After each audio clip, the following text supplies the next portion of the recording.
In 1968, the entire Willowbrook Orphanage vanished overnight.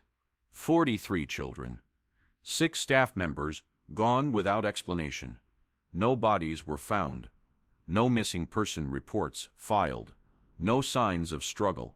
The official report claimed they were relocated to better facilities during a renovation closure, but no records existed of where they went.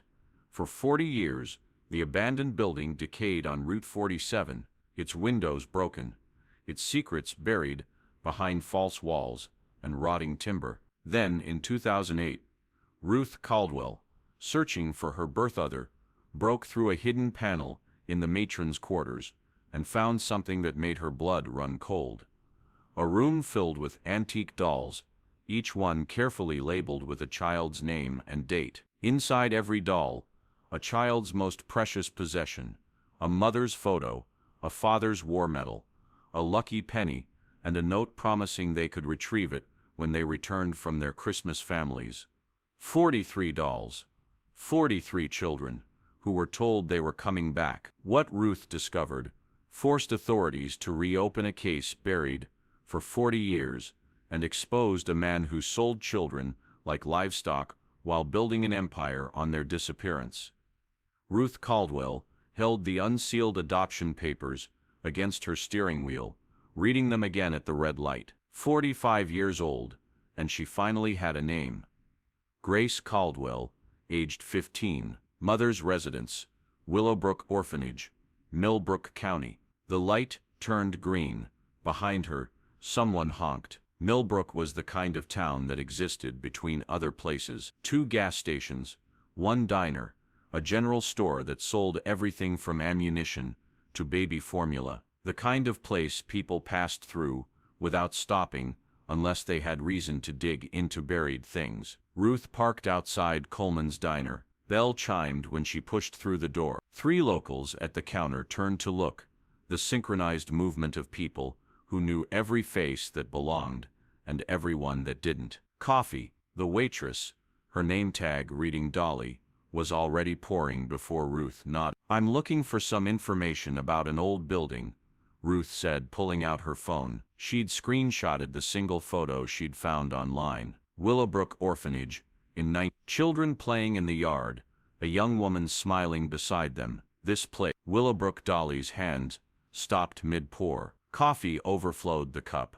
Pulled in the saucer. Dolly grabbed a dish rag, mopping the spill. "Sorry, that place. Nobody asks about that place." The man at the counter's end, wearing coveralls stained with motor oil, stood up, dropped a 5 on the counter. "Dolly, I got to get back to the shop." "Me too," said another, though his eggs sat half-eaten. Within 90 seconds, Ruth sat alone at the counter. Dolly kept wiping the same spot, making it worse. "You family of someone, maybe. My mother was there, Grace Caldwell. Don't know any names. Before my time." Dolly's eyes flicked to the window. "But if you're smart, you'll let it be. Nothing good comes from digging up Willowbrook." "Where is it?" "The building. Route 47, about 4 miles west." But Dolly leaned closer, voice dropping. "Earl Hensley, he was groundskeeper back then. Still lives out that way. He don't like visitors, and Vernon Whitmore, he owned it. He really don't like questions. Vernon Whitmore is still alive." "Oh yeah. Richest man in 3 counties, owns half the town. Other half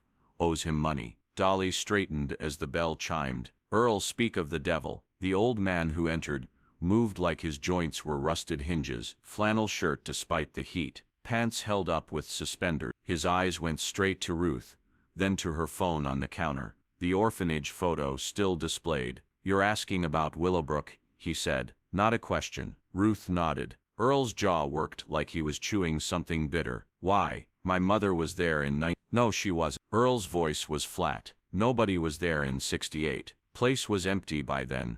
But the records say records are wrong." Earl moved closer, bringing the smell of tobacco and wood smoke. "You seem like a nice lady. Got a family? A daughter? Then go home to her. Forget Willowbrook. Forget your mother was ever there." His eyes had the kind of desperate intensity that came from holding secrets too long. "Some doors, you open them, you can't close them again. And Vernon Whitmore, He's got ways of making people wish they'd never asked questions. Earl turned to leave, stopped at the door. If you're fool enough to go out there anyway, don't go alone and don't go at night, and whatever you find, he shook his head. Sometimes the truth ain't worth knowing. The bell chimed. He was gone. Dolly poured fresh coffee with a steady hand this time. Earl's a good man, drinks too much since his wife died, but good if he says leave it alone. Where exactly on Route 47? Dolly sighed. Old iron gates, mostly fallen now. Dirt road about a 4-mile in. Buildings still standing barely. Kids go out there sometimes,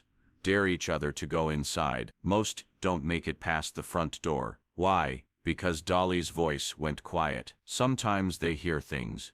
Voices crying, and there's the dolls. Dolls just stories. Kids' imagination. But Dolly's hand trembled slightly. You really going out there? Ruth left a 20 on the counter. My mother was 15 when she had me. 15, alone and pregnant in that place. I need to know what happened to her. The drive out Route 47 was all pine forest and shadows. The iron gates, when she found them, were exactly as Dolly described, one hanging loose, the other fallen completely. The dirt road beyond was overgrown, but passable. Ruth drove slowly, branches scraping her rental car's sides. The trees pressed close, blocking the afternoon sun. Then they opened, and there it was. Willowbrook Orphanage stood 3 stories tall. Red brick turned black with mold, windows broken or boarded. The front entrance, once grand with white columns, now looked like a mouth with broken teeth. Kudu covered the east wing completely,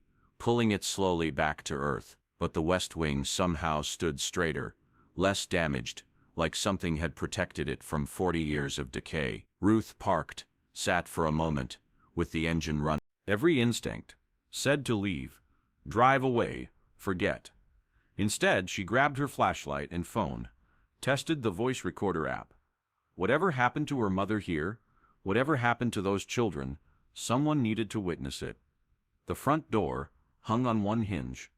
She pushed through. The smell hit first, mildew, rot, and something else, something sweet and wrong. Wallpaper hung in strips like peeling skin. A grand staircase climbed into darkness. Half its steps collapsed, but there were paths through the debris, freshish paths, where feet had worn trails through the dust and fallen plaster. Ruth followed one toward the west wing through what must have been administrative offices. File cabinets stood open and empty, desks overturned, but one door at the hall's end was different, solid, newer than the rest. The matron's quarters, according to a brass nameplate, green with age. Inside, the preservation was unsettling, like stepping from a bed with a quilt barely dusty, a desk with papers still stacked, and on the far wall, a bookshelf that didn't match, too shallow for the space, like it was hiding something. Ruth pulled at it. It shouldn't have moved, but it did. Hinges squealed. Behind it, another door. This one painted white, with a simple brass lock that had been broken long ago. The hidden room was narrow, maybe 8 foot by 12. No windows, no other entrance. But the walls were lined with shelves, and on every shelf, dolls, dozens of them, all different. Some porcelain, some cloth, some carved from wood, each one carefully placed, facing forward like an audience, like witnesses. Dust covered them, but carefully, as if someone had tried to preserve them. Ruth's flashlight beam swept across their faces. Some eyes were painted open, some closed, all of them wrong somehow. Too heavy looking, too substantial. A paper was tacked to one shelf, aged yellow, but the typing still readable. Personal effect. Storage. Each child's treasured items secured until retrieval. December 15th, 1968. Ruth reached for the nearest doll, a porcelain girl in a faded blue dress. Heavy, much heavier than it should be. Something rattled inside. The porcelain doll's dress was stiff with age. Tiny buttons down the back, tarnished green. Ruth's fingers shook as she undid them. The body underneath was hollow ceramic, but someone had cut a square hole in the back, sealed it with what looked like carpenter's glue. She pried at the edges with her car key. The seal cracked. Inside, A tarnished medallion on a chain. St. Christopher, carrying a child across water and a folded piece of paper, brittle as autumn leaves. Tommy Randall, age 7. St. Christopher, from Papa. Hold until Christmas adoption. Ruth's throat went tight. She set Tommy's medallion carefully on the desk. Picked up another doll, this one cloth, dressed like a baby, something hard inside its stuffed belly. She found the seam, carefully pulled it apart. A woman's wedding ring fell into her palm, gold worn thin. Inside the band, an inscription too small to read in the flashlight beam. Another note. Alice Henley, age 5. Mama's ring promised she could wear it when she's grown. Alice Henley. Earl's last name was Henley. The next doll held a pocket watch that no longer ticked. James Morrison, age 9. Grandfather's watch, still works if you wind it. Another contained a small leather Bible with a pressed flower inside. Mary Catherine, age 8.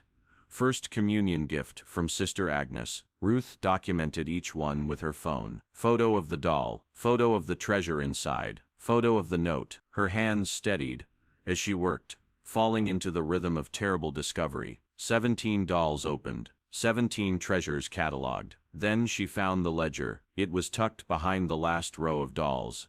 Leather-bound Willowbrook Orphanage registry, embossed in fading gold. Inside, entries in precise handwriting. December 1st, 1968. Mary Kay, admitted parents, deceased, automobile accident. December 3rd, 1968. Tommy R. transferred from St. Augustine's behavioral issues. December 8th, 1968. Alice H., abandoned at entrance. Approximately age 5. Entries continued through December 14th, then in different handwriting, rushed and slanted. December 15th, 1968. Special Placement Initiative. VW approved. All remaining residents relocated. Personal effects secured pending retrieval. 43 names listed. Ages 3. Ruth photographed every page, then searched for her mother's name. Found it near the end. Grace Caldwell, age 15. Admitted March 1968. Pregnant. Father unknown. Baby due January 1969. Her mother had been 7 months pregnant when she disappeared. Shouldn't be here. Ruth spun. Earl Hensley stood in the doorway, his shape backlit by fading daylight from the outer room. Jesus, you scared me. Good, should be scared. Earl entered the hidden room, his eyes avoiding the dolls. Followed you out. Figured you wouldn't listen. Never do. You types, looking for family. You knew about this room. Helped build it. 1967. Vernon said it was for valuables, keeping important things safe. Earl's laugh was bitter. Didn't know he meant the children's things. Didn't know about any of it. Until after. After what? What happened that night? Earl pulled a flask from his pocket. Took a long drink. December 15th, 1968. I was supposed to work, but Vernon gave me the night off. Paid holiday, he said. First one ever. Should have known something was wrong. He moved to the shelves, fingers hovering near, but not touching the dolls. Next morning, I come in. Everyone's gone. Vernon's there with Sheriff Pike. Says there was an emergency relocation. Gas leak in the heating system. Had to move the children quick. Middle of the night for their safety. And you believe that? What choice did I have? Sheriff backed him up. Vernon owned the orphanage, owned half the town, and the children were already gone. Earl's voice cracked. But then I found Annette crying behind the kitchen, the young one who helped with the babies. Ruth remembered the photograph from online, the smiling young woman with the children. Annette Briggs, sweetest girl, loved those kids like they were hers. Vernon had sent her home that night. Told her that her mother was sick.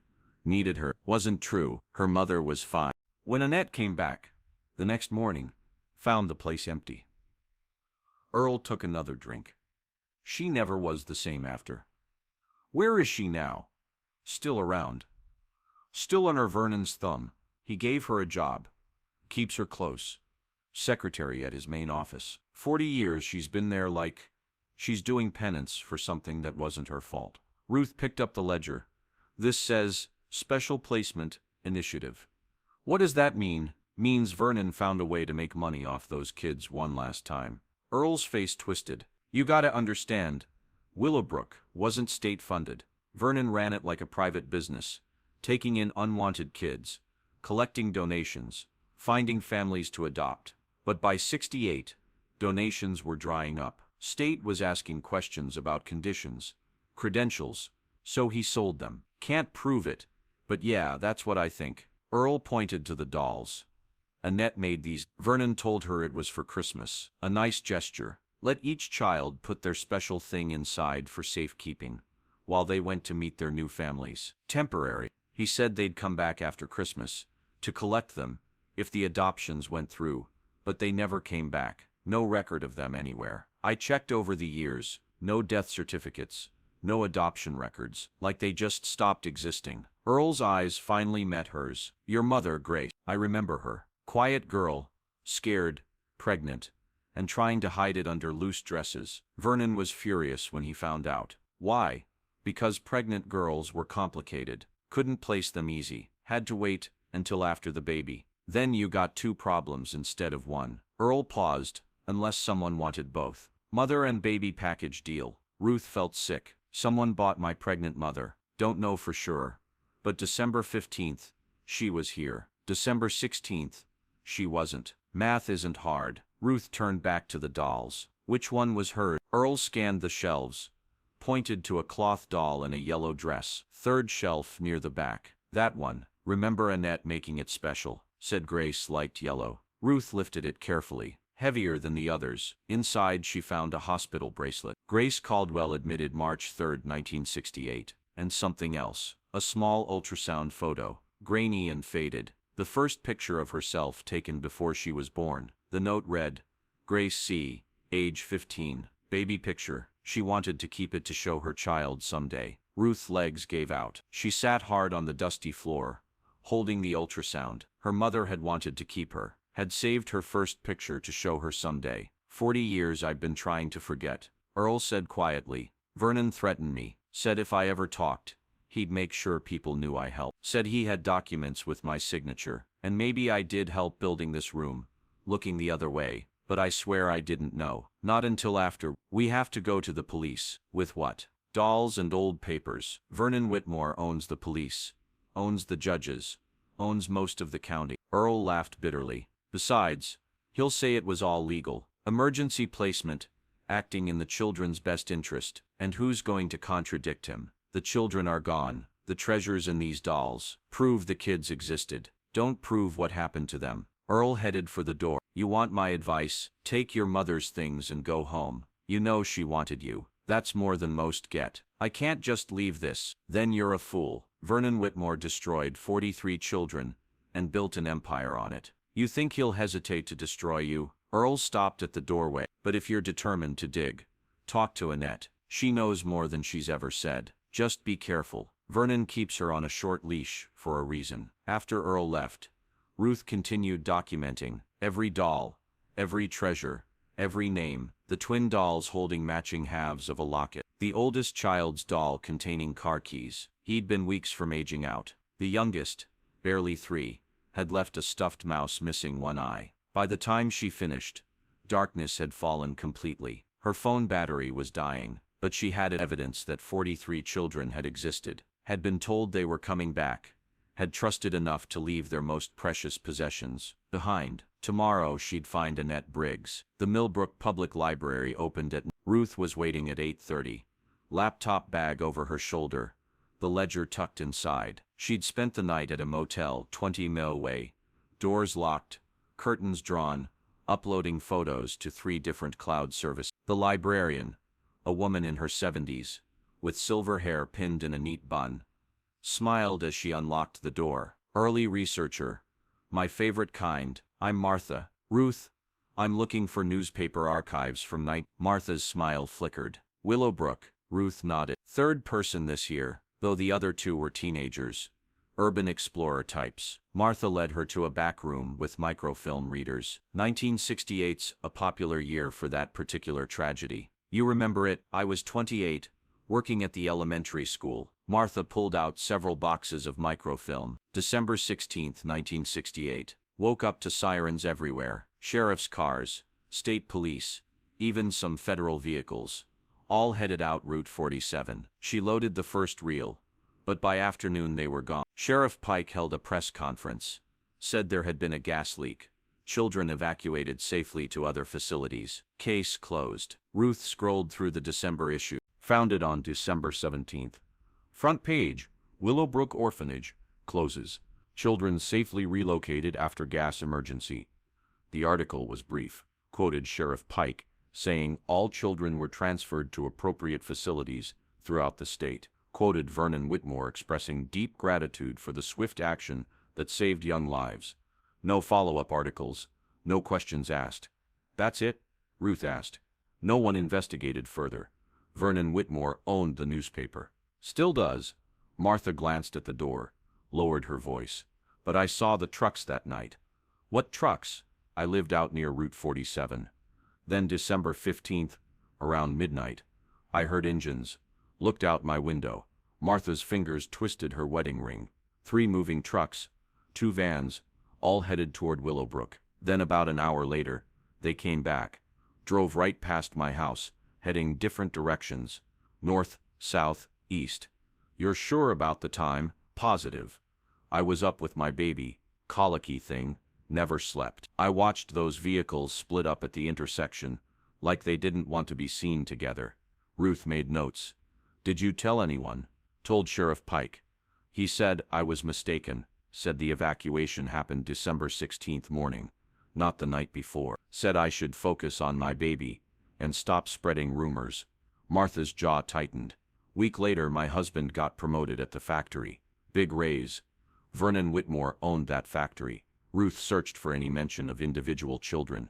Nothing. But in the January 3rd, 1969 edition, she found something else. A small item in the business section. Whitmore Enterprises expands. Local businessman acquires 3 car dealerships. January 1969. Weeks after the children disappeared, Vernon started his empire. She photographed everything, then searched for Vernon Whitmore in current records. The results filled screens. Whitmore Motors, 6 locations. Whitmore Real Estate. Whitmore Development Group. Photos of him at charity galas, hospital dedications, church groundbreakings. Tall, silver-haired, distinguished, smiling with senators, governors. In every recent photo, the same woman stood behind him. 50-ish, brown hair going gray. Always in conservative suits. Always holding his schedule or files. The caption on one identified her. Vernon Whitmore with long time. Modern building on Main Street. All glass and steel. She drove past slowly. Vernon's Mercedes in its reserved spot. Through the ground floor windows, she could see a reception area. A woman at a desk. Annette Briggs looked older than her 59 years.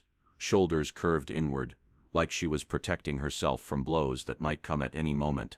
But when she smiled at someone entering, Ruth saw a flash of the young woman from the old photograph. The one who'd loved those children. Ruth parked, studied herself, walked in. May I help you? Annette's voice was soft, carefully modulated. I hope so. I'm Ruth Caldwell. I'm researching the history of Willowbrook Orphanage. Annette's face drained of color. Her hand moved to her throat, fingers finding a small cross pendant. I don't. That was so long ago. You worked there, didn't you? In 1968. I should get Mr. Whitmore. No. Ruth leaned forward. Please. Just 5 minutes. My mother was there. Grace Caldwell. 15, pregnant. You might have known her. Annette's eyes darted to Vernon's office door. Then back. I can't. I'm sorry. I don't remember anything about you. You made dolls for the children for Christmas to hold their special things. Annette's breath caught. A tear slipped down her cheek before she could stop it. How do you... I found them. The room. All 43 dolls. Oh God. Annette pressed her hand to her mouth. They're still there. The children's things are still there. Everyone. Tommy's St. Christopher medal. Alice's mother's ring. Mary Catherine's Bible. Ruth pulled out her phone. Showed her the photos. You made these, didn't you? Annette stared at the screen. Tears flowing freely now. Mr. Whitmore said it was for Christmas. Said the children were going to preview families like a trial adoption, just for the holidays. They'd leave their precious things for safekeeping. Come back if it didn't work out. But they didn't come back. He sent me away that night. Said my mother was sick. When I got home, she was fine. Didn't know what I was talking about. I rushed back the next morning, but Annette's voice broke. Everyone was gone. Every child. Even the babies. What did Vernon tell you? Emergency evacuation. Gas leak. Children sent to other facilities for safety. But I knew their things were still in that room. I asked when they'd come back for them. He said they wouldn't need them anymore. Said their new families would buy them better things. Footsteps on the stairs. Annette wiped her face quickly. Straightened. You have to go. If he finds you here. Vernon Whitmore descended the stairs. Like he owned the air itself. Tall, immaculate, in a tailored suit, eyes that missed nothing. He looked at Ruth, then at Annette's tear-stained face. Annette, is this woman bothering you? No, Mr. Whitmore. She was just asking about historical records for a book. Vernon's smile didn't reach his eyes. How interesting. And you are Ruth Caldwell. Caldwell. He tasted the name. That's familiar. Have we met? I don't think so. He studied her with the intensity of a man cataloging threats. Well, I'm afraid Annette has work to do. If you need historical information, the library has excellent archives. Of course. Thank you for your time. Ruth turned to leave. Vernon's voice stopped her. Miss Caldwell, a word of advice for your book. Sometimes the past is better left undisturbed. Old buildings can be dangerous. Floors collapse, walls fall, accidents happen to people who aren't careful. The threat was silk-wrapped, but sharp. Ruth met his eyes. I'm very careful. Good. Annette, cancel my lunch. I need to make some calls. Outside, Ruth's hands shook as she started her car. In the rearview mirror she saw Vernon at the window. Phone pressed to his ear, watching her drive away. Her phone buzzed. Unknown number. She answered on speaker. Don't come back here. Annette's whispered voice. He knows who you are. Knows about Grace. He keeps records of all the children, even after the line went dead. Ruth drove to the library. Found Martha. I need everything you have on Vernon Whitmore. Business records. Property transfers. Anything from 1969 onward. Martha pulled out box after box. You're rattling cages, aren't you? Be careful. The last person who investigated Vernon too closely had a car accident. Brake lines failed on a straight stretch of road. Ruth spent hours documenting Vernon's rise. January 1969.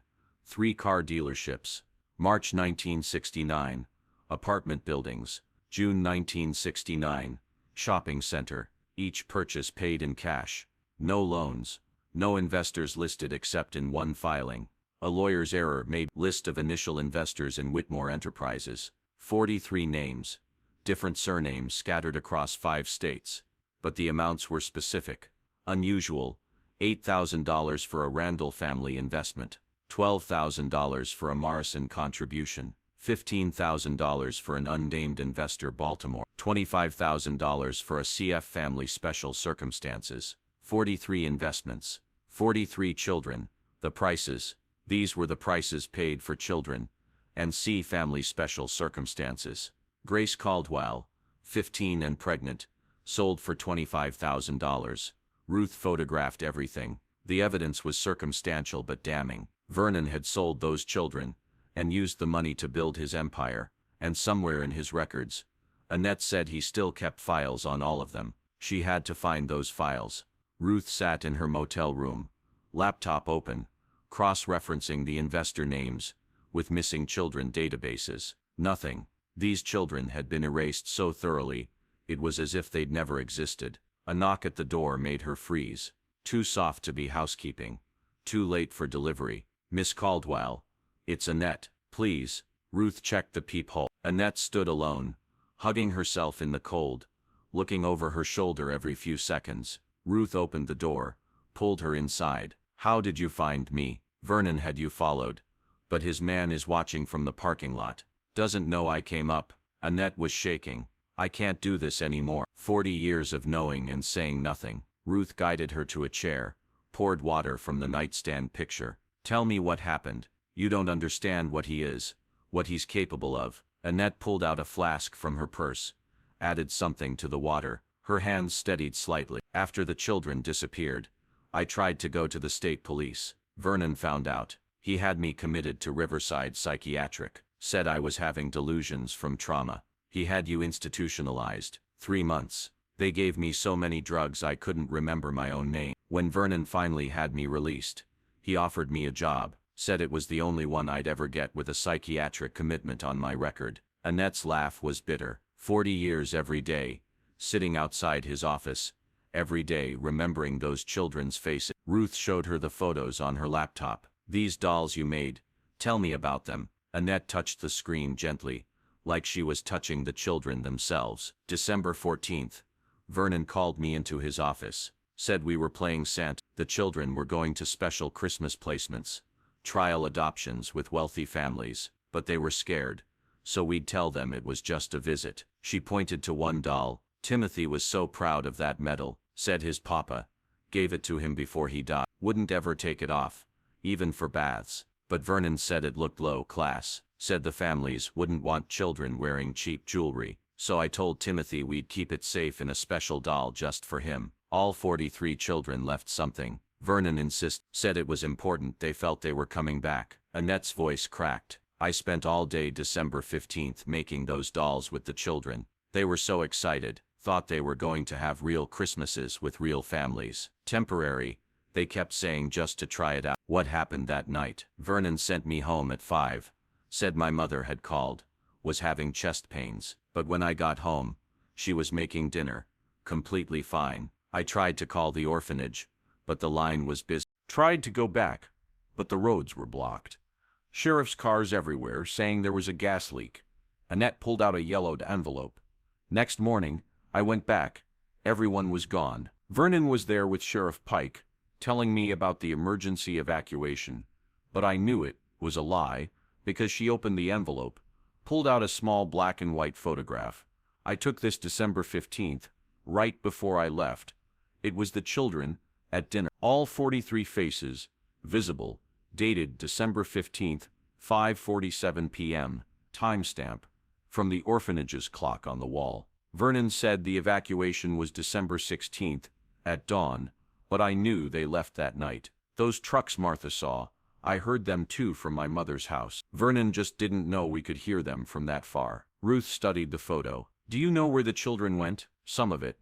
Over the years working for Vernon, I've seen things, filed things. Annette pulled out a small notebook. I started keeping track. Little things, I noted. She opened it. Pages of careful notes in tiny handwriting. 1975. Vernon gets a Christmas card from the Morrison family in Boston. No return address, but the postmark. I looked it up. Expensive neighborhood. The kind that wouldn't normally send him card. 1983.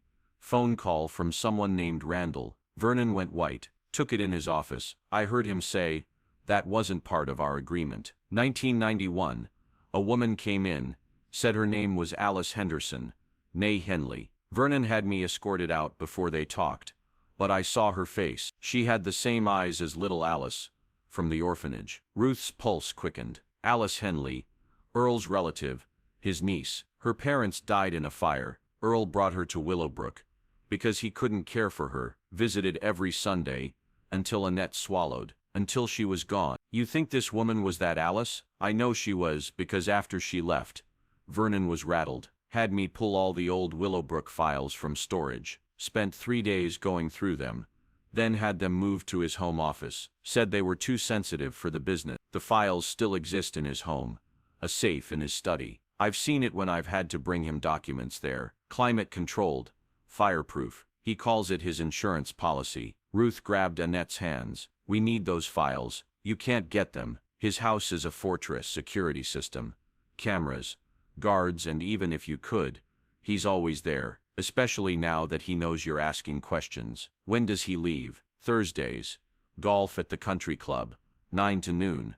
Like clockwork. But this Thursday, then you're not listening. Even when he's gone, there's security. The safe requires his thumbprint and a code. I don't know either, but you know the house, the layout. Annette pulled her hands away. No, I can't. If he found out, he's kept you prisoner for 40 years.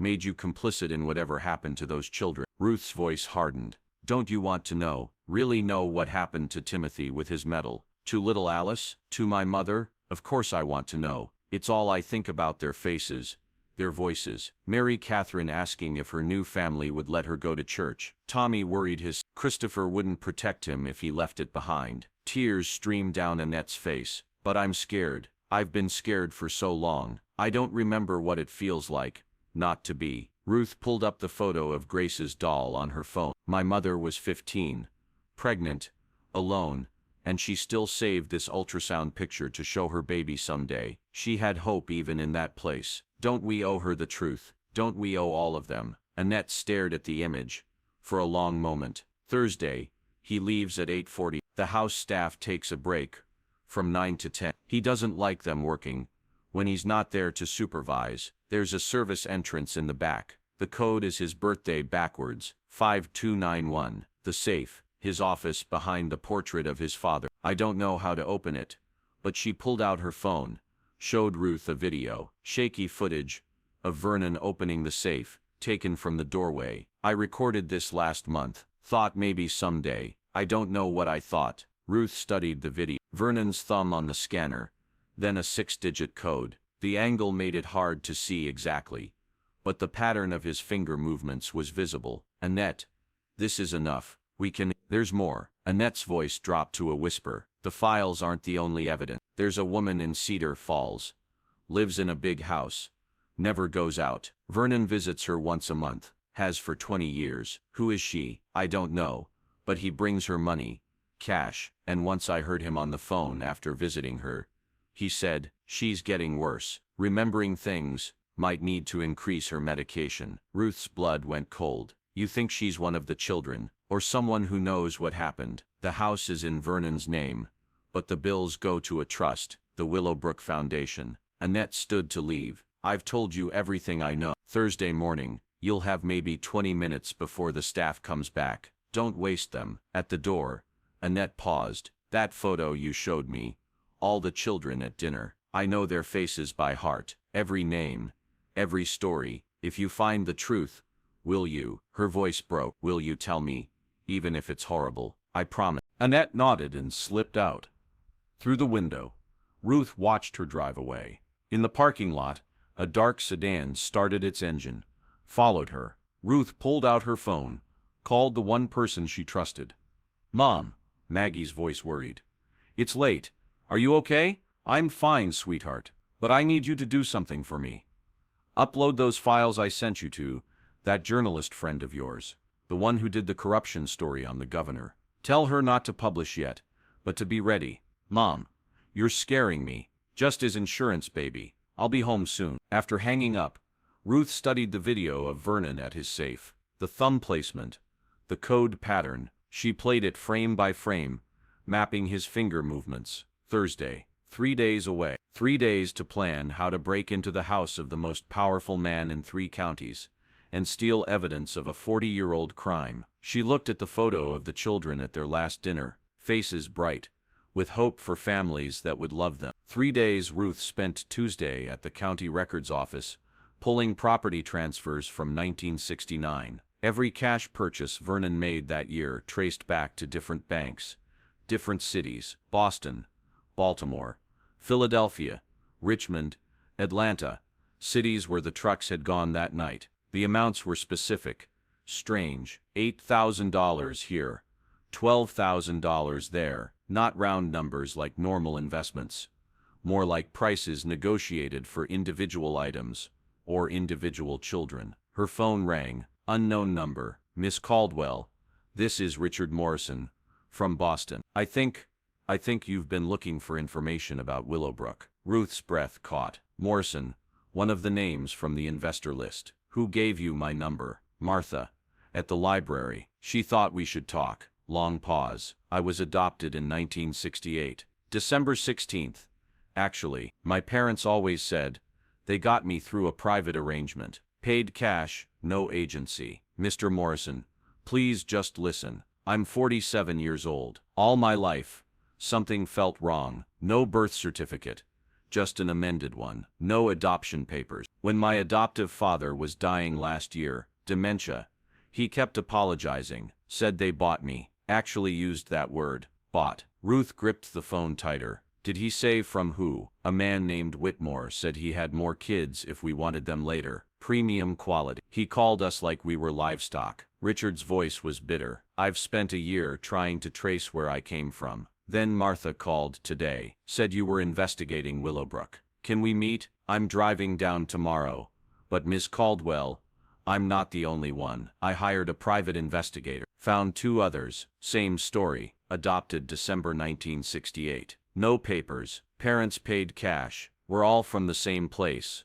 Aren't we? Willowbrook? I think so. Yes. How many? 43 children disappeared that night. Silence. Then Jesus Christ. 40. After Richard hung up, Ruth drove to Cedar Falls, searching for the house Annette had mentioned. Found it on the north side, a Victorian behind high walls.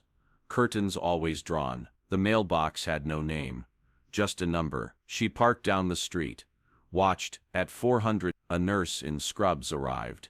Used a key. At 8:00 p.m. the nurse left.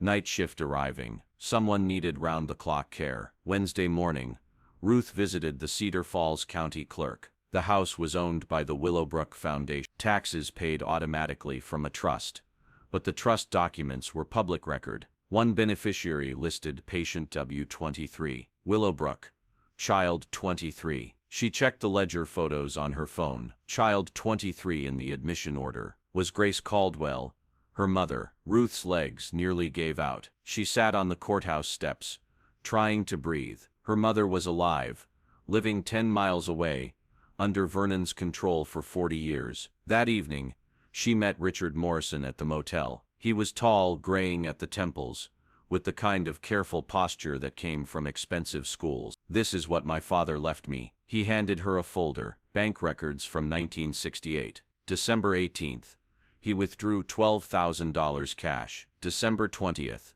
deposit started his business, construction equipment, property purchases. He built his fortune on that money. The price of a child, the price of me. Richard's jaw clenched. There's more. My DNA test last year. I got a match. Half-sister living in Virginia. Lisa Randall Park. Adopted the same week as me. Have you contacted her? We've been talking for months. She remembers Willowbrook. Not much. She was only 6. But she remembers the dolls. Said she had to put her father's war medal in one for safekeeping. Ruth showed him the photos. Found the doll with the medal. This one. Richard stared at the screen. That's it. That's exactly what she described. Purple Heart from Korea. His voice broke. Her biological father was a war hero who died, and she had to leave his medal behind in a doll. They told them they'd come back for their things, but they never did because Vernon sold us. Richard pulled out another document. I found this in my father's paper. A receipt. Sort of not official, but it was handwritten on Willowbrook Orphanage letterhead. Received December 16th. Placement fee for one male child. Age 9. Good health. High intelligence. No returns.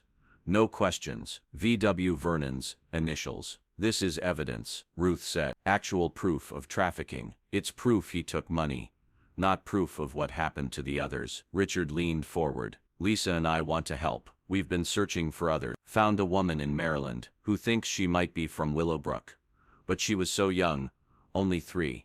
Doesn't remember anything, except a room full of dolls that scared her. Ruth's phone buzzed. Annette texting from a number she didn't recognize. He knows about Boston man visiting. Moved the golf game to Friday. Tomorrow.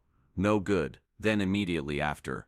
Wait, no. Emergency board meeting. New York City tomorrow. He's leaving tonight. Flying back Friday morning. GONOW. Ruth looked at Richard. Change of plans. Vernon's leaving town tonight. This might be our only chance. Chance for what? To get into his house. Find the files. Find proof of what happened to all 43 children. Richard didn't hesitate. I'm coming with you. It's breaking and entering. It's finding out who I really am. He stood and making the bastard who sold me pay for it. They drove both cars to Vernon's neighborhood, parked streets away. The house was dark except for security lights. Ruth had watched enough to know the patterns. Camera at the front door.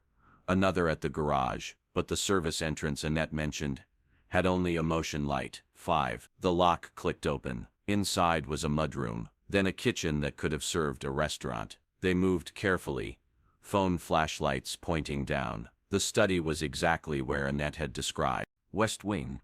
Second door. Vernon's father glared from the oil painting. Behind it, the safe state-of-the-art biometric lockprint scanner. Richard muttered. We're screwed. But Ruth had come prepared. She pulled out the kit she'd bought from a suspicious but well-paid computer store clerk. Graphite powder, tape, gelatin sheet. Vernon's thumbprint would be all over his office. She dusted the desk drawer, found a perfect print, lifted it with tape, transferred it to the gelatin. The scanner was sophisticated, but not impossible to fool. The gelatin thumb worked. Now the code. She pulled up the video, watched Vernon's finger movements frame by frame. First digit was definitely 1. Second could be 2 or 5. She mapped each possibility. Richard recording on his phone. Fourth try.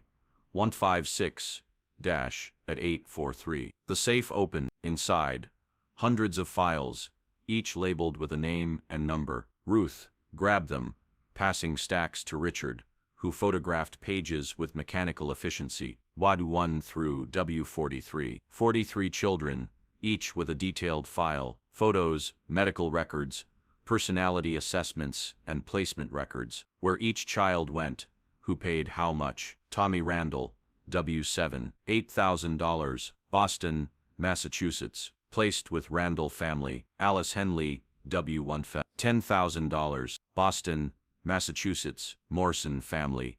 And there near the bottom, Grace Caldwell, W. Special circumstances, mother and unborn child, package, Baltimore, initially relocated, 1988 to Cedar Falls, monthly maintenance payments, status permanent residential care. Ruth's hand shook. Her mother was alive, had been alive all these years, just 10 minutes away. There's more, Richard said, pulling out a leather journal from the safe's bottom compartment. Vernon's personal record, handwritten, December 15, 1968. Final solution.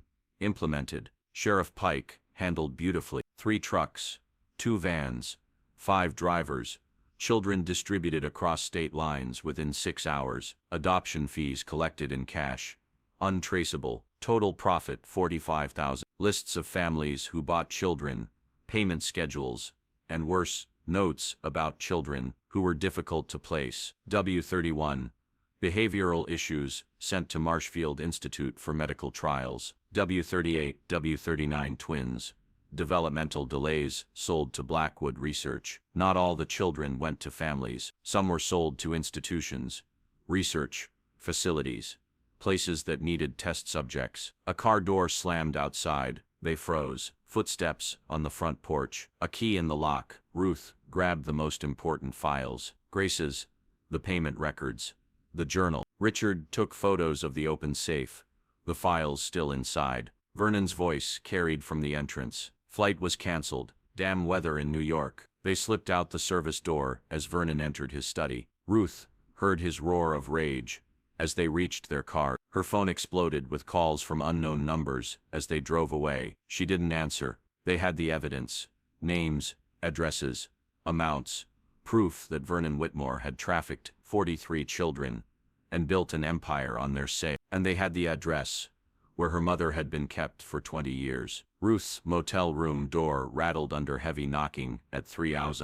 Miss Caldwell, Vernon Whitmore, we need to talk. She checked the peephole. Vernon stood there, no longer the polished businessman, hair disheveled, tie loose, rage barely contained. Behind him 2 large men she didn't recognize. I've already called the police.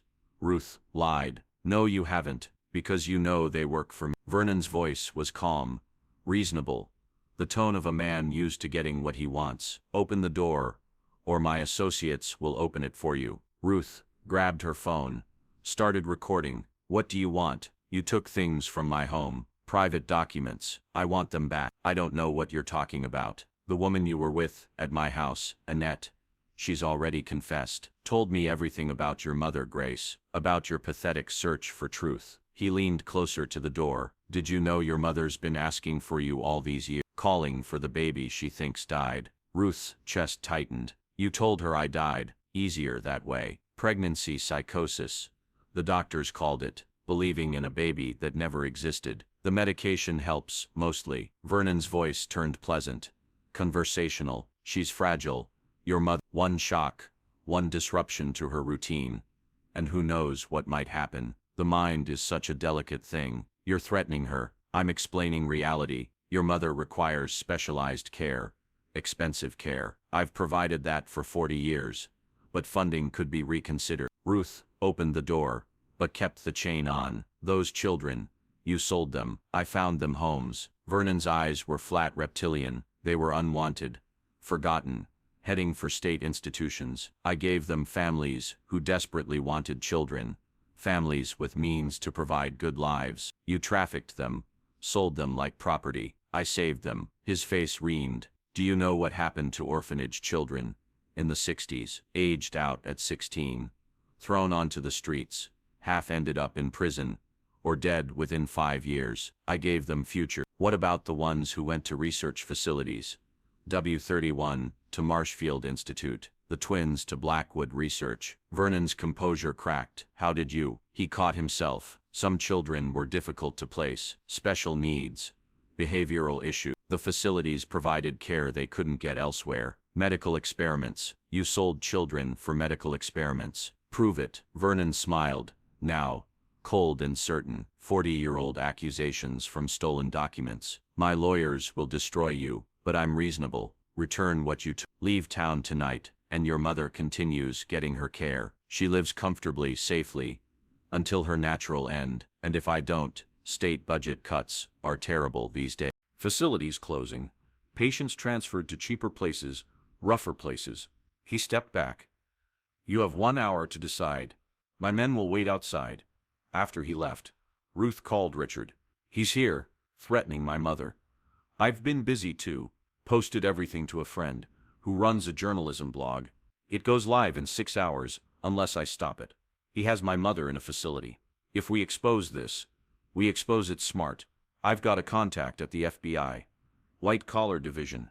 She's very interested in 40-year-old financial crimes that cross state lines. Ruth packed quickly, but her mind was on Cedar Falls. Her mother, 10 miles away, medicated into forgetting she'd ever had a daughter. She slipped out the bathroom window, left her car for Vernon's men to watch. Richard picked her up 2 blocks away. We need to see her, Ruth said. My mother before this breaks wide open. Vernon will have people watching. I don't care. They drove to Cedar Falls as dawn broke. The Victorian house looked less ominous. In morning light, an older woman, in nurse's scrubs, was unlocking the front door. Ruth approached carefully. Excuse me, I'm looking for Grace Caldwell. The nurse's eyes widened. No one ever visits Grace. Are you family? I'm her daughter, but Grace says her baby died. It's part of her delusion. Poor thing. Ruth showed her driver's license. Ruth Caldwell, born January 12th. She was told I died, but I didn't. The nurse looked between Ruth and the license several times. Oh my lord, all these years, she's been calling for you, saying her baby was crying somewhere. Needing her. Can I see her? Mr. Whitmore has strict instructions. Mr. Whitmore is about to be arrested for human trafficking. The nurse hesitated, then stepped aside. Room 3. She has good days and bad days. Today might be good. She was humming this morning. Ruth climbed the stairs on unsteady legs. The door to room 3 was painted cheerful yellow, but it had a lock on the outside. Inside, a woman sat by the window, back turned, humming something that might have been a lullaby. Grace streaked her brown hair. She wore a faded housecoat, slippers. Grace. The woman turned. Ruth saw her own eyes looking back at her. The same unusual green, the same shape, but these eyes were clouded, medicated, lost. I'm sorry, do I know you? Grace's voice was soft, uncertain. I'm Ruth. How did you tell someone their whole life was a lie? I'm your daughter? Grace smiled sadly. That's nice, dear, but my baby died. They told me January 1969. The cord was around her neck. They couldn't save her. Ruth pulled out the ultrasound photo from Grace's doll. You saved this to show your baby someday. Grace took it with trembling hand. Where did you? I put this somewhere safe in a doll. A yellow doll. Because yellow is happy. And I wanted my baby to be happy. You wanted to show it to me someday. To my baby. But she died. Mr. Whitmore said so. The doctors said so. Grace touched the photo gently. I was 15, too young to be a mother anyway. That's what they all said. They lied. Mom. Ruth's voice broke on the word. They lied about everything. I didn't die. They took me from you and told you I died. Grace stared at her for a long moment. Then her face crumpled. You have my mother's eyes, green like spring grass. That's what I was going to name you. Spring. But they said you never took a breath. I took plenty of breaths. Got adopted by a family in Ohio. Grew up, had a daughter of my own. Came looking for you. They said I was crazy.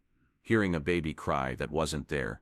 Gave me pills to make it stop. But I still heard you sometimes. Grace reached out tentatively. Touched Ruth's face. You're real. I'm real. They held each other then. 40 years of loss compressed into one embrace. Grace cried like something inside her was breaking and healing at the same time. He visits sometimes, Grace whispered. Mr. Whitmore asks if I remember things. When I say yes, he increases my medication. When I say no, he tells me I'm getting better. What do you remember? December 15th, 1968. They put us on trucks. Said we were going to meet families for Christmas. I was scared because I was so pregnant. Who would want a pregnant 15-year-old? Grace pulled back, studied Ruth's face. They sold us, didn't they? All of us. Yes. Tommy cried for his Christopher medal. Alice wanted her mama's ring. They promised we could come back for them. I found them. All the dolls. All their treasures. Evidence of what Vernon did. Grace's eyes sharpened. 40 years of medication fighting against sudden clarity. The others. The other children. Some I've found. Richard Morrison in Boston. Lisa Randall in Virginia. Others still looking. The twins, Henry and Harold. They had developmental problems. Vernon said they were going to a special hospital. Grace gripped Ruth's hand. They never went to a hospital, did they? No, a research facility. I'm sorry. Grace nodded slowly. I knew, part of me always knew. She looked around the room that had been her prison for 20 years. What happens now? Ruth's phone buzzed. Richard, FBI is here. Vernon's been arrested. It's on the news. She showed Grace the screen. Vernon Whitmore being led away in handcuffs. His empire crumbling in real time. You're free. Ruth told her mother. We're both free. But Grace was looking at the window at a world she hadn't been part of for 40. I don't know how to be free anymore. He took that too, didn't he? Along with everything else. Outside, sirens wailed. Vernon's men were gone from the motel, pulled away to deal with federal agents at his door. The nurse appeared in the doorway. There are police here, and reporters asking about the Willowbrook children. Ruth looked at her mother, ready to tell the truth. Grace stood slowly, still holding the ultrasound photo. I've been ready for 40 years. Annette Briggs sat in Vernon's home office, shredding documents with mechanical precision. 20 minutes before the FBI would arrive, with a warrant. 20 minutes to destroy 40 years of complicity. Then, she stopped. In her hand was a file she'd never seen before. 31 David Marsh, behavioral concerns. Transferred to Marshfield Institute. Monthly payments received until subject deceased, medical complications. A 5-year-old boy sold to a research facility. Died after 5 years of whatever they did to him there. Annette set the file aside. Then, another and another. By the time Vernon burst in, she had separated out the worst of them. What are you doing? His face was purple with rage. Destroy everything. No. I own you, Annette. 40 years. You've done what you're told. 40 years too long. She stood, clutching the files. David Marsh was 5. The twins were 7. Baby Catherine was 18 months old. You sold babies to medical researchers. Vernon grabbed for the files. Annette pulled back, and they scattered across the floor. Photos of children, payment receipts, death certificates from institution. You sentimental fool, Vernon snarled. They were throwaways. No one wanted them. I wanted them. The words tore from Annette's throat. I love those children, every one of them, and you made me help send them away. Vernon's phone rang. His lawyer, they're at the gate. Federal agents. 2 minutes. He looked at the scattered files at Annette, calculating. Then he pulled a gun from his desk drawer. You're going to tell them you stole those documents, forged them, that you were obsessed with me, created this whole fantasy. No. Then you're going to have a terrible accident. Distraught employee, caught stealing, takes her own life. He raised the gun. The door flew open. Ruth and Richard stood there with 2 FBI agents. Mr. Whitmore, put the weapon down. Vernon turned the gun toward Ruth. This is all her doing. Her and her crazy mother. An agent fired. Vernon dropped, clutching his shoulder, gun clattering away. As they cuffed him, he looked at Annette with pure hatred. 40 years I kept you safe, gave you purpose. This is how you repay me. You kept me prisoner. Annette gathered the scattered files, handed them to the FBI agent. These are the children, who didn't go to families, the ones he sold for experiments. The agent's face went pale as he read. How many?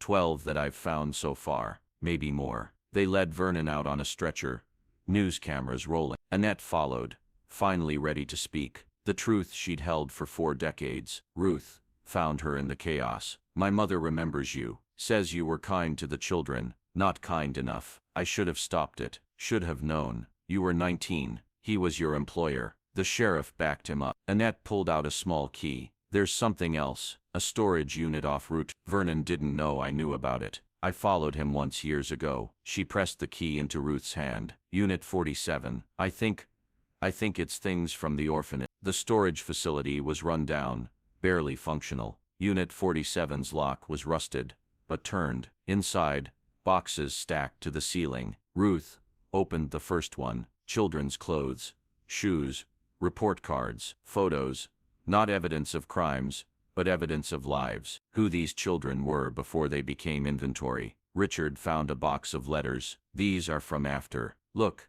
letters from bought children, to the families they'd left behind, never sent. Dear Sister Agnes, my new family is nice, but I miss you. They don't pray like you taught me. Love, Mary Catherine. Dear Jimmy, I hope you got adopted too. Remember our secret fort? I think about it all the time. Your friend Michael. At the bottom of a box, Ruth found what she was looking for, a bundle of papers tied with ribbon, admission records with more detail than the official ledger. Grace Caldwell, admitted March 3rd, pregnant by assault. Family refused to keep her. Baby due, January 9th. Note from Vernon, young, healthy, good bloodline. Baby should fetch premium price. Mother can be placed for domestic service after delivery. Ruth sat down hard on a dusty box. Her mother had been raped, discarded by her family, then sold along with her unborn child. The trauma layered upon trauma. Her phone rang. Maggie, Mom,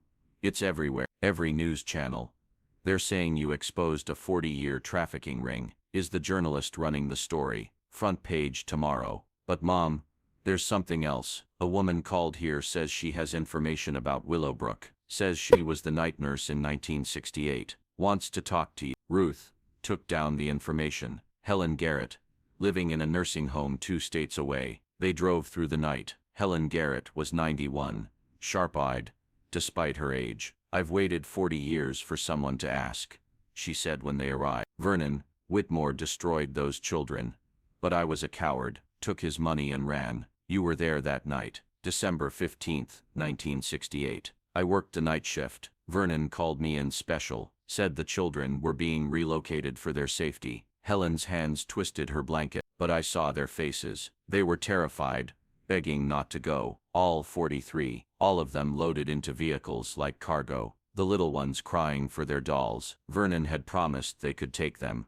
then changed his mind at the last moment. Helen pulled out an old photo album. I took pictures, thought someday someone should know. Blurry black and white photos. Children being loaded into trucks. Vernon directing men with clipboards. Sheriff Pike standing guard, and in one, a young pregnant girl being helped into a van, her face turned toward the camera. Grace, Ruth's mother, proof she was there that night. Why didn't you report it? To whom? Vernon owned the police, the judges, the newspaper. Helen turned a page, but I kept track of some of them, the ones I could find.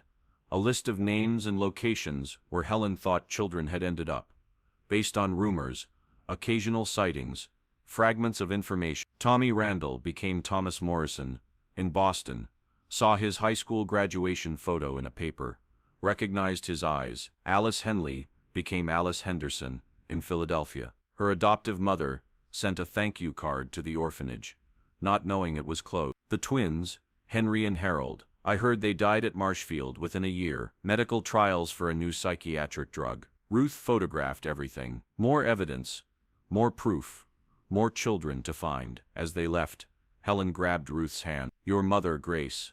She talked about you constantly before you were born. Said she'd name you Spring, because you were going to be her new beginning. Even after everything she'd been through, she had hope for you. Back at the motel, Ruth's phone wouldn't stop ringing. Reporters, FBI agents, and then a different call. Is this Ruth Caldwell? Elderly female voice. Tentative. Yes, my name is Mary Catherine O'Brien. I think I was one of the Willowbrook children. I saw the news. The doll with the Bible. That was mine. Sister Agnes gave it to me for my first communion. Another survivor. Where are you, Mary Catherine? Denver. My adoptive parents told me I came from a home for troubled children. Said my birth parents were dead. But I always wondered why I had no pictures. No records. Nothing from before 8. They talked for an hour. Mary Catherine remembered the dolls. The promise they'd come back the night they left. She remembered Grace. Pregnant and scared. Remembered trying to comfort the younger children. Will there be a reunion for those of us who survive? Ruth looked at the growing list of names. 17 confirmed survivors. So far, 26 still missing. Yes. There will be. After she hung up, Ruth found Annette in the hotel lobby surrounded by FBI agents and lawyers. She looked older, frailer, but somehow also lighter. Like testifying, had lifted a physical weight. They want me to identify the children in the photos, Annette said. Match them to the files. I remember them all, every face, every name. Will Vernon go to prison? His lawyer is already negotiating. Claims he's too old, too sick, but the FBI says with trafficking across state lines, the medical experiments, the death certificates, he'll die in prison. It wasn't enough. Could never be enough. But it was something. Ruth's phone buzzed. A text from the nurse at her mother's facility. Grace is asking for you. She's remembering things. Lots of things. Not all of them good. The price of truth. Her mother's fog lifting meant confronting 40 years of stolen life. I have to go, Ruth told Annette. My mother needs me. Tell her. Annette paused. Struggled. Tell her I'm sorry for all of it. For not being brave enough to stop it. As Ruth drove toward Cedar Falls, toward her mother, toward whatever came next, she thought about those dolls, 43 children's treasures waiting in darkness for 40 years. Tomorrow she'd go back for all of them. Every doll, every treasure, every piece of evidence that these children had existed, had been loved, had been worth more than the prices Vernon put on them. They deserved that much. They deserved to be remembered whole. The FBI task force took over the Millbrook Community Center, transforming it into a makeshift command post. Boxes of evidence lined the walls. Vernon's files, the dolls from the hidden room, Helen Garrett's photos, decades of financial record. Special Agent Diana Brooks addressed the crowded room. FBI agents, state police, reporters held behind a rope line, and 17 confirmed survivors who'd traveled from across the country. We've identified 31 of the 43 children so far. 17 alive, 14 confirmed deceased, 12 still missing. She pointed to a board covered with photos.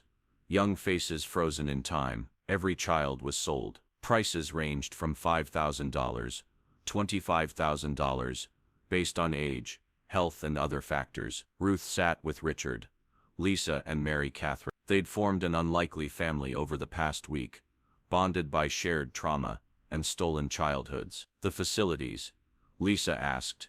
The research places. What did they do to those children? Agent Brooks's jaw tightened. Marshfield Institute ran psychiatric drug trials from Blackwood Research tested developmental theories on children with disabilities. Both have been shut down for decades, but we're exhuming records. How many died? At least 7 that we can confirm. David Marsh, age 5. The Carpenter twins, Henry and Harold, age 7. Baby Catherine, 18 months. Brooks read each name slowly, deliberately. We're still investigating. An elderly man in the back stood up. I'm Dr. Marcus Webb. I worked at Marshfield in 1969. I was young, just out of medical school. They told us the children were wards of the state, volunteered for the greater good. The room erupted. Lisa threw her water bottle at him. Volunteered? They were children. I know, I'm sorry. That's why I'm here. Dr. Webb pulled out a thick folder. I kept records secretly. Everything they did to those kids. The drugs, the doses, the effects. I was too much of a coward to speak up then. But maybe this helps now. Agent Brooks took the folder, flipped through it. Her face went white. Jesus Christ, these were children. Subject W31 showed adverse reaction to experimental compound, fever, hallucinations, seizures. Webb's voice was hollow. That was David Marsh. 5 years old, loved trains, used to make train sounds during the treatments. trying to take himself somewhere else. Ruth stood up. Where's Vernon? County Hospital, under guard. His lawyer is claiming dementia, saying he's unfit for trial. I want to see him. That's not advisable. I don't care what's advisable. That man sold my mother when she was 15 and pregnant. Let me see him. The hospital room smelled of antiseptic and fear. Vernon lay propped up, shoulder bandage, cuffed to the bed rail. He looked smaller somehow, ordinary, not the monster who'd controlled 43 children's fates. Come to gloat, his voice was still strong, still arrogant. Come to understand why. Why? Vernon laughed. Do you know what happened to orphanage kids in the 60s? Aged out, thrown away, became society's problems. I gave them families. You gave 12 of them to medical researchers. Defectives. Disturbed. They would have been institutionalized anyway. Ruth pulled out David Marsh's photo. He was 5. He loved trains. He was damaged goods, violent outbursts, learning disabilities. No family would take him, so you sold him to be experimented on. I found him placement. The institute paid for his care. They killed him. Vernon shrugged. He would have died in a state institution anyway. At least this way. His life contributed to medical knowledge. Ruth wanted to hit him. Instead, she pulled out another photo. The twins, Henry and Harold, 7 years old. Their only crime was being developmentally delayed. Their parents were dead. No relatives. They were heading for Penhurst or Willowbrook State School. You know what happened in those places? At least Marshfield was clean. Marshfield pumped them full of experimental drugs. Until their hearts gave out. I didn't know the specifics. You knew enough. You cashed the checks. Vernon's eyes narrowed. You think you're righteous. A hero. You've destroyed hundreds of lives with this crusade. The families who adopted those children thinking they were legitimate. The survivors who were happy not knowing. Your own mother who was safe and cared for. My mother was drugged into forgetting her own daughter. Your mother was a 15-year-old rape victim, whose family threw her away. I gave her shelter. When she had you, I could have dumped her at a state hospital. Instead, I found placement for both of you. You sold us. I saved you. The family that bought you gave you a good life, didn't they? Education, opportunity. Vernon leaned forward, as much as his restraints allowed. Every one of those children got better lives than they would have had. Even the ones at the institutes. They had food, shelter, medical care. They had torture disguised as treatment. They had more than they would have gotten otherwise. His voice turned cold. You want to know the truth? The real truth. Nobody wanted those kids. Their parents were dead. Or addicts. Or just didn't care. Society wanted them invisible. I made them disappear. And everyone was happier for it. The children weren't happier. The children didn't matter. They never do. That's what you don't understand. Vernon laid back. I gave society what it wanted. A solution to unwanted children. And I got rich doing it. That's not evil. That's capitalism. Ruth stood to leave. At the door she turned back. 17 survivors are testifying at your trial. The FBI has all your records. Every payment. Every placement. Every death. You're going to die in prison. I'm 85 years old. How long do you think I have anyway? Vernon smiled. But those families who bought children, they'll be investigated, exposed, lives ruined. The survivors will be ounded by media, defined forever as victims. You haven't saved anyone, Miss Caldwell. You've just spread the misery around. Outside the room, Ruth found Agent Brooks, waiting. Get what you needed. He's not sorry. Not even a little. They never are. But we have enough to bury him. Brooks handed her a folder. We found 3 more survivors. And this. A facility in Oregon that took 4 children in 1969. Still operating under a different name. Ruth's phone rang. The nurse from Cedar Falls. Your mother's having a rough day. Keeps asking for the other children. Says she needs to know they're okay. I'll be right there. Grace sat in the day room, surrounded by the photos Ruth had brought. The children from Willowbrook frozen in time. I remember them all, Grace said, touching each face. Tommy always shared his cookies. Alice sang to the babies when they cried. Mary Catherine helped me when the morning sickness was bad. 17 are still alive, Mom. They want to meet you. And the others? Ruth sat beside her, took her hand. Not everyone made it. Grace nodded slowly. The twins, Henry and Harold. They weren't right, Vernon said. But they were sweet boys. Just needed more help than others. They died at a research facility. Drug trials. I know, Part of me always knew. Grace picked up another photo. Baby Catherine, so tiny, who takes a baby for medical experiments. Someone who saw dollar signs instead of children. They sat quietly for a moment. Then Grace asked, "What happens to Vernon?" "Trial starts next month. He'll die in prison." "It's not enough." "No, it's not." Grace gathered the photos carefully. "I want to help with the trial, with finding the others. I lost 40 years, but I'm not dead yet." That evening, the survivors gathered at the community center. 17 people who'd been scattered as children finally reunited. Richard Morrison and Lisa Randall discovered they weren't just randomly matched siblings. They'd shared a room at Willowbrook. Mary Catherine O'Brien found her best friend from the orphanage, now Michael Patterson, living just 2 states away. They compared memories, filling in gaps. Who liked which songs? Who was afraid of storms?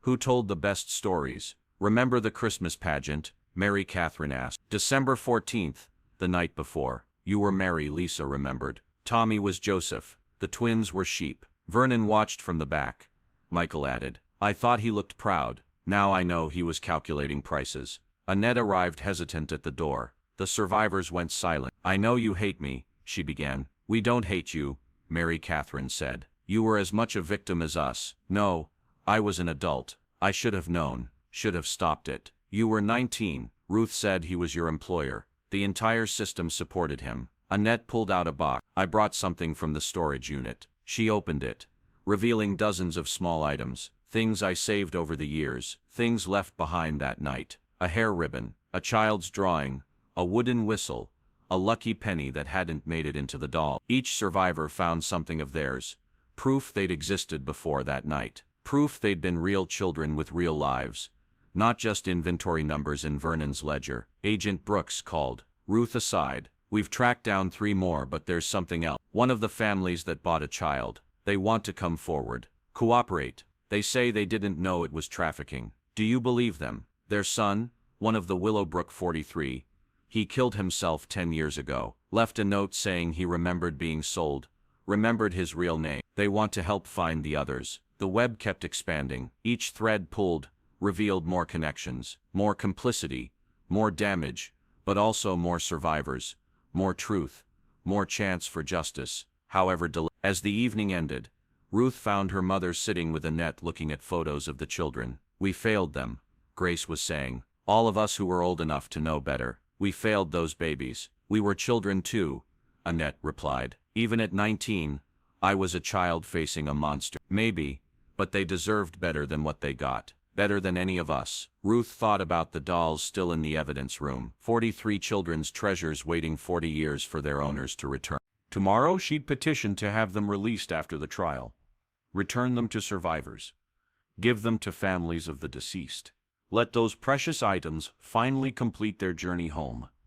It was a small thing, but after 40 years of enormous wrongs, maybe small things mattered most. The courthouse steps were packed. Survivors, reporters, protesters with signs reading, "Justice for the 43 and children are not for sale." Vernon Whitmore arrived in a wheelchair he didn't need, playing frail for the cameras. Ruth sat in the front row with her mother, surrounded by survivors. Vernon's lawyers had fought to bar Grace's testimony, claiming mental incompetence. But Grace had passed every evaluation, her mind sharp now that the forced medication had cleared.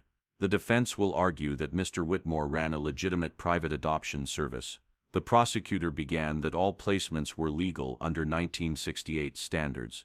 But we will prove he trafficked children across state lines for profit, falsified documents, and sold 12 children to medical research facilities, where 7 died. Vernon's lawyers stood. "My client is an 85-year-old philanthropist who's donated millions to this community. These allegations stem from a disturbed woman's fantasy and illegally obtained documents." Objection. The prosecutor said the documents were legally seized under warrant. The first witness was Richard Morrison. He held up his adoption papers.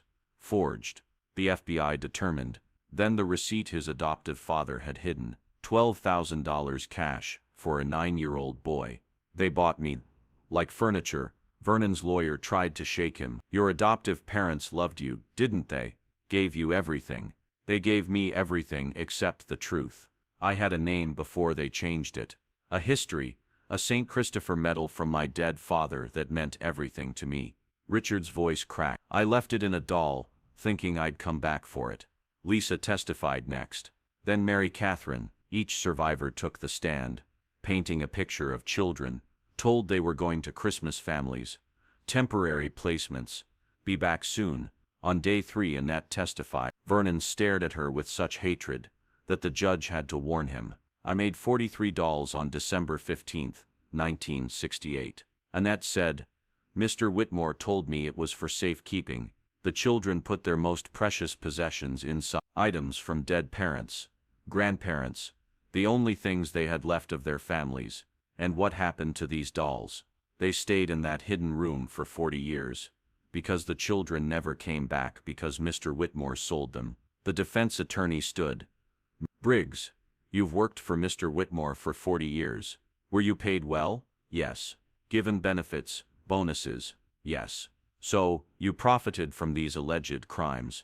Annette lifted her chin. He threatened me, had me institutionalized when I tried to speak up, kept me close to ensure my silence. Yes.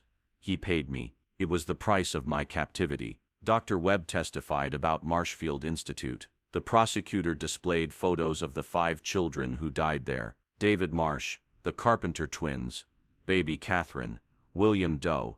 They never even recorded his real name. We administered experimental psychotropic drugs, Webb said, doses that would be criminal today. The children suffered seizures, hallucinations, organ failure. We were told they were volunteers. 5-year-olds can't volunteer for medical experiments. The prosecutor said, I know that now. Helen Garrett, 91, and wheeled in by a nurse, provided the most damning testimony. Her photos from that night. Children crying as they were loaded into trucks. Vernon with his clipboard checking off names like inventory. That one, she pointed to a photo, shows Miss Whitmore taking money from a man beside a van. That man took 3 children, the younger ones. Vernon's lawyer objected repeatedly, but the photos were allowed. On day 7, Grace took the stand. State your name for the record. Grace Caldwell. I was Grace Caldwell I've been Grace Caldwell for 55 years. Though Mr. Whitmore tried to erase me, she testified for 3 hours. Her assault, her family's abandonment. Arriving at Willowbrook pregnant and terrified the night they were taken. They said I was going to a family who wanted a teenage mother and baby together. Special circumstances, Mr. Whitmore called it. I was relieved, thought maybe someone would love us both. What happened instead? I was driven to Baltimore, gave birth alone, except for a doctor who wouldn't look at me. They told me my baby died, showed me a death certificate. Then they drugged me. Grace's voice stayed steady. I woke up in a psychiatric facility, spent 20 years. Mr. Whitmore paid for it all, kept me medicated, told everyone I was delusional. But your baby didn't die? No, my daughter is sitting right there. Grace pointed to Ruth. They sold her to another family. Told me she was dead, told her I was dead. 40 years of lies. Vernon's lawyer stood for cross-examination. Miss Caldwell, you spent 20 years in psychiatric care. How can we trust your memory? Because I never forgot. The drugs made me foggy, confused, compliant, but I never forgot my baby's first cry. Never forgot the ultrasound I saved. Never forgot that Mr. Whitmore stood in the delivery room and took her away while I screamed. You were 15, traumatized. Perhaps you imagined. I imagined nothing. Grace's eyes blazed. That man sold 43 children, sold my baby while I watched, sold me to a different kind of prison, and made millions doing it. Vernon insisted on testifying against his lawyer's advice. He took the stand slowly, playing up his age, but when he spoke, his arrogance shone through. I ran a private orphanage, found homes for unwanted children. If money changed hands, it was for administrative costs. The prosecutor approached, with the ledger, administrative costs of exactly $8,000 for Tommy Randall, $12,000 for James Morrison, $25,000 for Grace Caldwell, and her baby. Placement fees varied based on circumstances. What circumstances made baby Catherine worth $5,000 to Blackwood Research? Special needs children required special placements. She was 18 months old. The special need was being a toddler. Vernon's composure cracked. These children had no future. I gave them opportunities. You gave them to researchers who killed them. I gave them care they wouldn't have gotten otherwise. You gave them death sentences. I gave society what it wanted. Vernon shouted. Those children were throwaways. Defectives. Everyone wanted them gone, and I made them gone. The courtroom went silent. I made them disappear. Vernon continued, seeming to realize his mistake, but unable to stop, and everyone thanked me for it. The state, the county, the families who got perfect children without messy histories. Even the ones who went to facilities. They contributed to science. They were children, the prosecutor said quietly. They were problems I solved. The jury deliberated for 2 hours. Guilty on all counts. 43 counts of human trafficking. 12 counts of conspiracy to commit murder, fraud, falsification of documents, conspiracy, child endangerment. Vernon was sentenced to 240 years in prison. At 85, even 1 year was likely a life sentence. As they let him out, he passed Ruth. You destroyed everything I built. You destroyed 43 children. Your empire was built on their graves. 26 are still missing, he said, smiling. You'll never find them all. Some stories don't get happy endings. Outside the courthouse, the survivors gathered. 17 who testified, plus 5 more found during the trial. 22 of 43. The FBI had set up a fund for the survivors seized from Vernon's assets. Not enough to compensate for stolen lives, but something. What now? Mary Catherine asked. Now we keep searching, Ruth said. 21 still missing. Some might not want to be found, Richard pointed out. Some might not even know they're missing. Grace stood with Annette, both women looking older, but somehow lighter. We tell their stories anyway, all 43, so they're not forgotten again. That evening, Ruth returned to Willowbrook one last time. The building was scheduled for demolition, but first she had permission to retrieve the dolls. She entered the hidden room with Agent Brooks and a forensics team. Each doll was carefully catalogued, photographed, then placed in evidence boxes. Tommy's with the St. Christopher medal, Alice's with the wedding ring, Mary Catherine's with the Bible, Grace's with the ultrasound. As they packed the last doll, Brooks found something else. A small notebook wedged behind the shelf. Vernon's handwriting dated December 14, 1968. Roots planned. By tomorrow night, Willowbrook will be empty, and I'll be rich. These fools actually think they're coming back. Even made dolls for their pathetic treasures, as if anyone would want reminders of where they came from. Ruth held the note, this final evidence of Vernon's cruelty. He'd known exactly what he was doing, known he was destroying lives, and laughed about it. We need to copy this for evidence, Brooks said, but after the appeals are done, you can have you and the other survivors. Proof that he knew. Proof that you were never forgotten, just deliberately erased. As they left Willowbrook for the last time, Ruth looked back at the building. Tomorrow it would be rubble, but the truth would survive. In her car she found her mother waiting. Did you get them all? The dolls, everyone. Good. Grace held the ultrasound photo, now laminated and worn from touch. They deserve to go home. Even if home is just a memory now. 21 still missing, Mom? Then we keep looking. We owe them that much. Ruth started the car, drove away from Willowbrook one final time. In the rearview mirror, the building disappeared into darkness. But somewhere out there, 21 people didn't know their real names. Didn't know they'd once left treasures and dolls, believing they'd come back.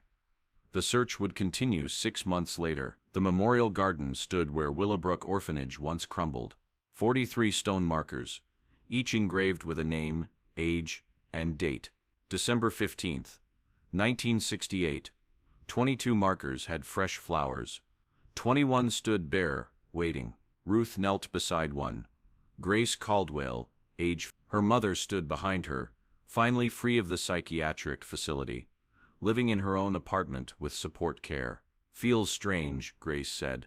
Having a grave marker when I'm not dead. You were dead for 40 years. This marks your resurrection. Across the garden, Survivors placed their retrieved treasures beside their markers. Richard set his St. Christopher medal on its chain around his stone. Mary Catherine pressed her Bible into a weatherproof case beside hers. Each item returned, each promise finally kept. The 21 empty markers hurt most. Some had first names only. Catherine, 18 months. David, age 5. Others just initials from Vernon's ledger. Junior, age 11. Annette arrived with a van full of children. Not Willowbrook children, but their children and grandchildren. 3 generations gathered to witness what had been hidden. My dad never knew his real name, a young woman said, placing drugstore flowers by a marker reading W31. Unknown, age 8. Died thinking he was nobody from nowhere. But he was somebody. He was one of them. The FBI had tracked down 7 more survivors in 6 months. Each one thought they were alone, and feeling disconnected and having no history before age 3 or 5 or 8. DNA testing connected them to biological siblings in the group, proving their origin. But 7 found meant 14 still missing. Some probably dead, others living lives built on lies, never knowing. Agent Brooks attended the dedication, bringing news. Vernon Whitmore died last night. Heart attack in his cell. Nobody cried. Richard spat on the ground. Too easy. He died knowing he lost everything. Ruth said his money, his reputation, his freedom. That has to be enough. Is it? Lisa asked. Is it enough? They stood in silence, no answer coming. A car pulled up. An elderly woman emerged, helped by a younger man. She walked slowly to the memorial, searched the stones until she found one. Alice Henley, age 5. I'm Alice, she announced to the group. Was Alice Henderson for 50 years. But I'm taking my name back. She pulled out a small jewelry box. My adoptive mother gave me this when she was dying. Said it belonged to my birth mother. Told me I was bought from a man named Whitmore. Paid $10,000 cash. Earl Hensley, 93 and bent with age, began crying. Alice, little Alice, you're my brother's girl. He died in that fire with your mama. I brought you to Willowbrook because I couldn't. I was too young, too poor. They embraced, family reunited after 55 years. I remembered you, Alice whispered. Sunday visits, peppermint candies. Then one day you didn't come. They told me you were adopted. Happy. Better off without reminders of the past. They lied about everything. As the ceremony continued, Ruth noticed a woman standing apart, watching from the road.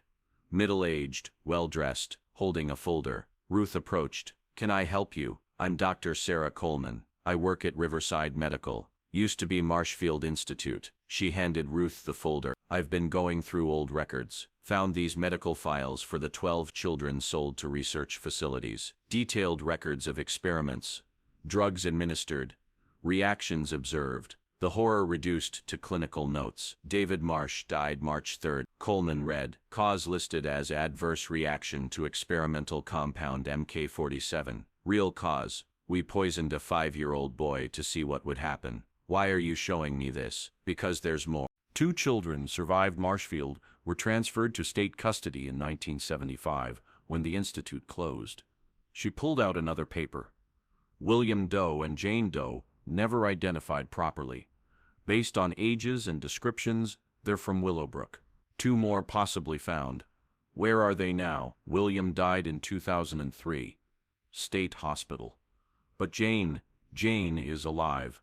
Permanently institutionalized. Severe psychological damage from the experiments, but alive. Ruth's hands shook. Where? Riverside Medical. Has been for 30 years. We just never knew who she was. They drove immediately to Riverside. In a secured ward, a woman sat painting, 60 years old, but looking ancient, hands trembling from decades of medication.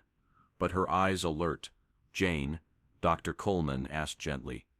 There are people here who might know you. Jane looked up, studied Ruth's face, then Grace's, then the photos Ruth carried of the Willowbrook children. She pointed to one photo, a little girl about 4, holding a stuffed rabbit. Me, she whispered. The first word she'd spoken in years, according to Dr. Coleman. That's me, they compared the ledger. 1:33, Margaret Sullivan, age 4. Parents died in car accident. No relatives. Sold to Marshfield for $7,000. Margaret, Ruth said. Your name is Margaret Sullivan. Margaret Jane began crying. Maggie. They called me Maggie. Had a bunny. Put it in the doll, said I could get it back. Grace sat beside her, took her damaged hands.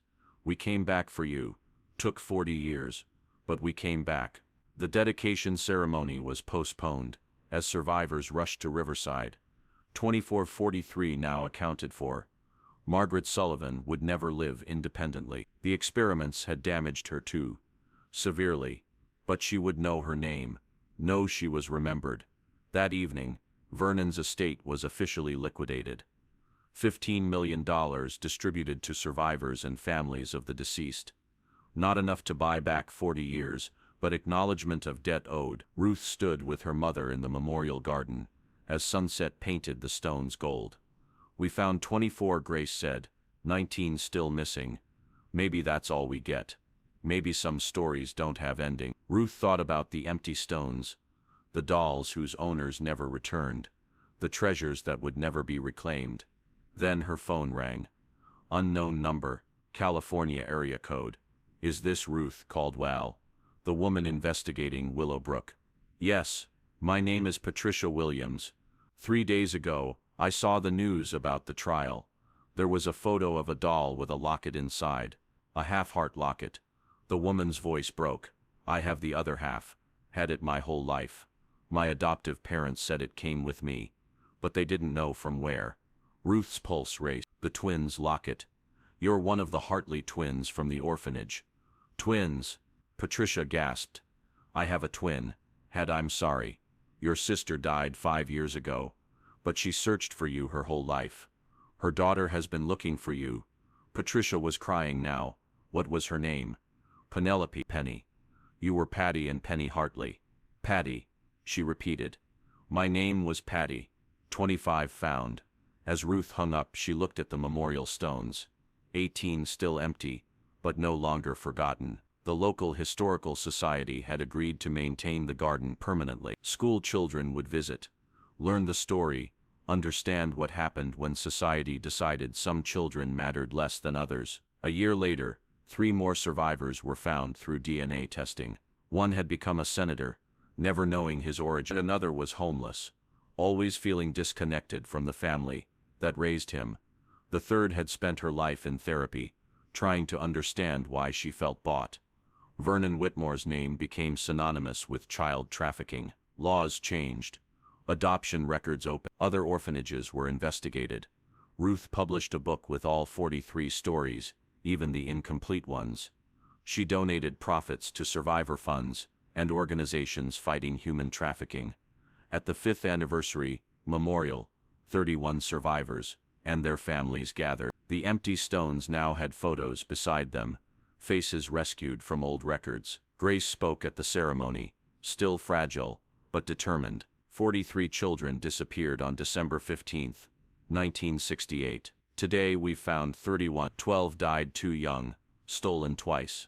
First from their families, then from life itself. Some were sold to loving families, who never knew, others to researchers who knew exactly what they were doing. All of us lost decades to one man's greed. She paused, looked at the stones, but we survived. We found each other. We spoke the truth. And as long as these stones stand, what happened to us will never be forgotten. The 12 still missing, if they're out there, know this. You were wanted. You were loved. You were worth more than the prices put on you, and we'll never stop looking. Ruth stood beside her mother, Maggie, her own daughter, named for Margaret Sullivan, who'd been found on her other side. 3 generations, healing from wounds inflicted before 2 of them were even born. The local news filmed the ceremony, but by then the story had faded from national attention. Other scandals, other tragedies had replaced it, but in Millbrook, the memorial stood. 43 stones, 43 names, 43 children, who were sold but not erased. And in a hidden room's memory, 43 dolls had waited in darkness, until someone finally came back. The treasures were home, even if some of the children never would be in Ruth's house. In a special cabinet, she kept Grace's doll, the one that held the ultrasound. Sometimes she held it, thinking about circles closing, promises kept, truths that took 40 years to tell. Her mother was alive, damaged, but alive. She was found. They were both found. It had to be enough. It was enough.